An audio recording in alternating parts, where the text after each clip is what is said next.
தேசிகளுக்காகவும் தண்டபாணி தேசிகளுக்காகவும் போய் நின்னது பெரியார் மட்டும்தான். இதெல்லாம் இருக்கட்டும், அவர் தமிழையே காட்டு மிராண்டி மொழின்னு சொன்னாரு.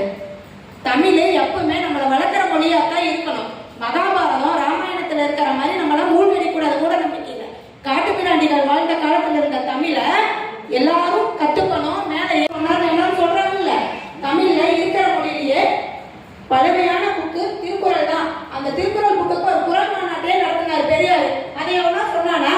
இதை பத்தி என்கிட்ட யாரும் சொன்னதும் இல்லை. இப்பதான் நான் இதை தெரிஞ்சுக்கிறேன். இன்ஸ்டாகிராம்ல பதிவு போட்டா கீழே போய் கேள்வி கேட்டாதான் உனக்கு அது. அப்போ ட்ரீட்மெண்ட்காக கவர்மெண்ட் ஹாஸ்பிட்டல் ட்ரீட்மெண்ட் எடுத்துட்டு இருக்காரு.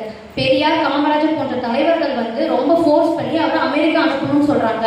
ஆனா அவங்க வந்து பிரைவேட் ஹாஸ்பிட்டல் சிஎம்சி ஹாஸ்பிட்டலுக்கே போக மாட்டேன்னு சொன்னாரு. அதுக்கே போக மாட்டேன்னு சொன்னவர் அமெரிக்கா எப்படி போவாரு? ஆனா அவங்களாம் ஃபோர்ஸ் பண்ணி ட்ரீட்மெண்ட்காக அவர் அமெரிக்கா அனுப்புறாங்க. ஆனா அமெரிக்கால அவரோட ஹெல்த் இதா நல்லா இருந்துச்சா?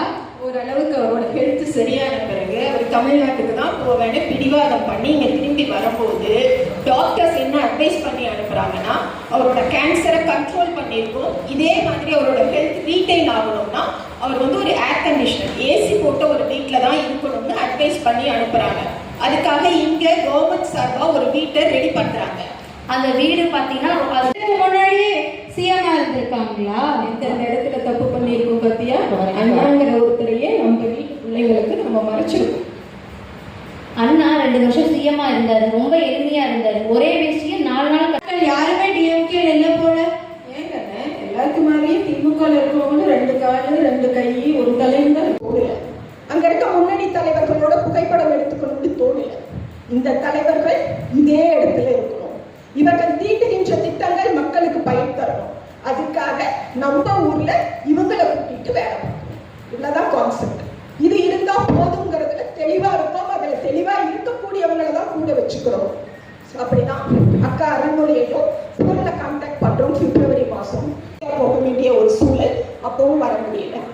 அண்ணன் இங்க குறிப்பிட்டு சொன்ன மாதிரி ஒரு சமூக வலைதளத்துல திடீர்னு ஒரு வாரம் ரொம்ப கடுமையான தாக்குதல்கள், இதுவரைக்கும் எதிர்கொள்ளாத ஒரு தாக்குதல்.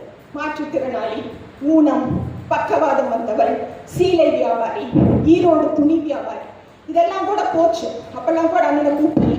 குடும்பத்தை இழுத்தாங்க, பசங்களை உள்ள இழுத்தாங்க, வாசிக்க கூசுற வார்த்தைகள்ல பேசினாங்க. அத்தனையும் வாட்ச் பண்ணி ஸ்கிரீன்ஷாட் அனுப்பினது அவர் தான். ஏன்னா நான் ரொம்ப அப்செட் ஆகிறேன்னு அந்த பொறுப்பை தம்பிக கையில் எடுத்துக்கிட்டாங்க. ஸோ அப்போ நான் ரொம்ப அப்செட் ஆனது இன்னொரு கட்டத்துல தொழிலை முடக்கணும்னு சொல்லி அந்த பக்கம் இருந்து அச்சுறுத்தல் வந்துச்சு. எதுக்குன்னு கேட்டீங்கன்னா, பொம்பளை பிள்ளைங்க படிக்கணும், படிச்சதுக்கு இணையா வேலைக்கு போகணும், தொழில் பண்ணணும்னு நான் பேசுறேன். சீலை வைக்க வந்தா அந்த வேலையை மட்டும் பாரு, அதை தாண்டி இந்த அட்வைஸ் எல்லாம் பண்ணாங்க. பெருந்துறையில ஒரு குரூப்புங்க.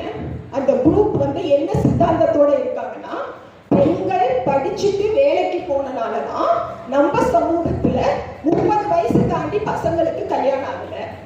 அதுக்கு நான் எதிர்வினை ஆற்றணுமா வேண்டாமா? அதை ஆற்றுனதுக்காக இவ்வளவுதான் இல்லாத ஒரு தாக்குதல்களை அவங்க உள்ள வச்சப்போ நான் ரொம்ப அப்செட் ஆயிட்டேன். இன்னைக்கு மாநகரத்துக்குள்ள இருக்கக்கூடிய ஒரு கட்டுக்கோப்பான கிராமம். அந்த கிராமத்துல இருக்கிற வீட்டுல தான் போய் எல்லா சமூகம் பார்க்காத இந்த மாதிரி எழுதுறாங்கல்ல அக்கா. இப்படி ஒரு 30-40 வருஷம் கழிச்சு முரசலிலேயோ விடுதலையிலேயோ ஒரு கட்டுரை வரும்போது அந்த அஞ்சம் மே முதல் வாரம் வரேன், இப்படி டேட் ஃபிக்ஸ் பண்ணி ஏற்பாடு பண்ண அவ்வளவுதான் போட்டாச்சு. ஏன்னா திராவிட போராளிகள்னு சொல்லி 100 வருஷமா இந்த இயக்கத்துக்கு உழைத்த பெண்களை நம்ம பட்டியல் 400 பேரா இருக்கணும். 400 பேரை கூப்பிட்டுக்கிட்டே இருந்தால் 150 பேர் வருவாங்க. அந்த எண்ணிக்கை வளர்ந்து கொண்டே போகும். அதனால எண்ணிக்கை என்பது பெரிய ஒரு செய்தி அல்ல. பெரும் கூட்டத்தில் இருக்கக்கூடியவர்களுக்கு பேசுறது வேற. ஆனால் இந்த மாதிரி ஒரு ஆர்வத்தோடு